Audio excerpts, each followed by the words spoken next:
Saya pikir Raffi Ahmad memang harus belajar keras ya. Tak kala dia ditunjuk menjadi utusan khusus Presiden untuk bidang pembinaan generasi muda dan seni, tentu yang paling tepat sebenarnya yang dia datangi adalah Kang Deddy Mulyadi.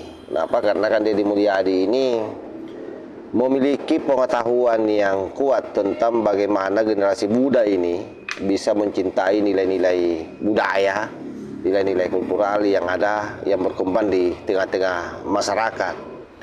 Tetapi memang menjadi aneh ketika Bang Tamburan karena kemudian mendatangi orang yang secara terang-terangan kampanye memberangus budaya-budaya lokal, padahal kita tahu bahwa nilai-nilai kultural dan budaya inilah sebenarnya yang harus dipupuk untuk generasi muda kita. Ada video dari Kang Deddy Mulyadi, dan ini saya kira bisa menjadi satu alas pikir bagi Raffi Ahmad sekaligus pertimbangan bagaimana kemarin dia melakukan kesalahan dengan mendatangi Rizik Syihab. Leluhur kita lebih dekat dengan Hyang Tunggal, dengan Allah Subhanahu wa Ta'ala dibanding leluhur mereka. Ada yang hilang dari pikiran dan rasa orang Sunda. Yang hilang adalah pertama, keterikatan dirinya dengan leluhurnya. Dia hilang keterikatan dengan ibu dan bapaknya.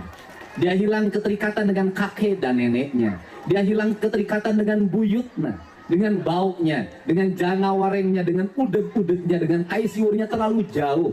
Anak-anak kita hari ini tidak tahu siapa nama buyutnya. Anak-anak kita hari ini tidak tahu dia leluhurnya siapa, berasal dari mana, DNA-nya dari mana, genetikanya dari mana. Ini adalah sebuah upaya sistematis untuk apa? Untuk menghilangkan ikatan emosional, terutama orang Sunda dengan leluhurnya. Kemudian orang lain datang dari negara lain ke sini, tiap hari membanggakan leluhurnya, tiap hari bercerita keunggulan leluhurnya, tiap hari kita harus mendengarkan riwayat-riwayat leluhurnya.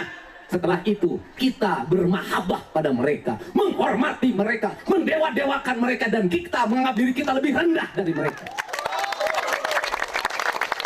Dan tak terasa domba kita kirim, uang kita kirim untuk mendapatkan air putih agar kita usahanya lancar. Kita keluarkan uang demi mereka, dan kita semakin direndahkan martabatnya sebagai suku dan sebagai bangsa, padahal mereka makan setiap hari dari kita.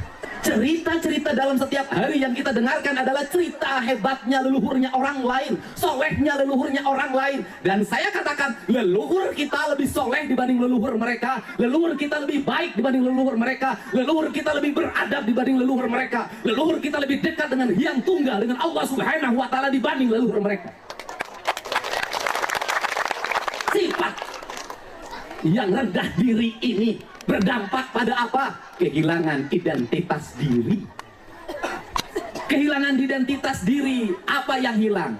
Hilangnya tradisi bahasa, ngomong Sunda ngestekahar. Hilangnya tradisi makanan, seolah-olah kalau makan pakai jari tangan tanpa pakai sendok itu tidak beradab. Saya katakan, makan yang paling beradab itu tanpa sendok. Makan yang paling beradab itu tanpa kursi.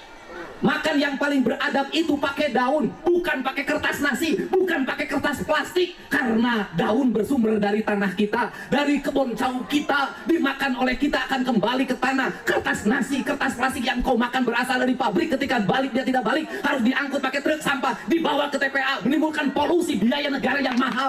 Berasal dari mana? DNA-nya dari mana? Genetikanya dari mana?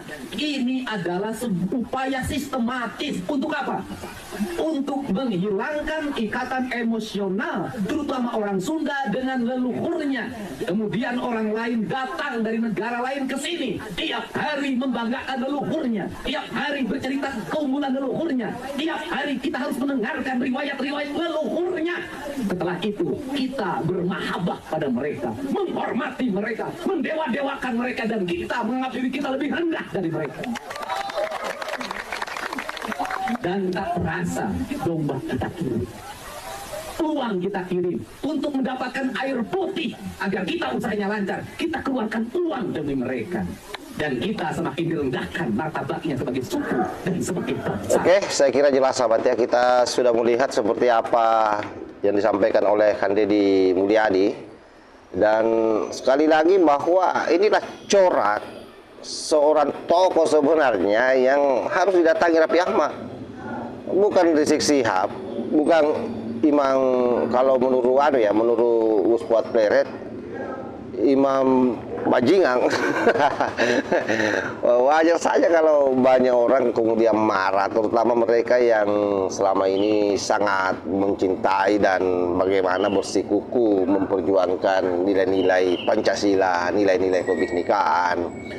Bagaimana orang-orang yang selama ini berjibaku memberikan penguatan terhadap budaya-budaya lokal kita. Nah, jadi saran saya kepada Raffi Ahmad agar banyak belajar, banyak mencari informasi. Kan pasti dia punya staf kan, staf ini harus bagaimana caranya membentengi Raffi Ahmad dengan baik, dengan berbagai macam informasi yang masuk, yang khususnya yang positif ya. Saya kira banyak tokoh-tokoh lah di negeri ini yang layak untuk dijadikan panutan, yang layak untuk dimintai pemikiran-pemikirannya bagaimana untuk membina generasi ini supaya jauh lebih baik ke depan. Demikian sahabat, wallahul muwaffiq ila aqwamit thariq. Wassalamualaikum warahmatullahi wabarakatuh.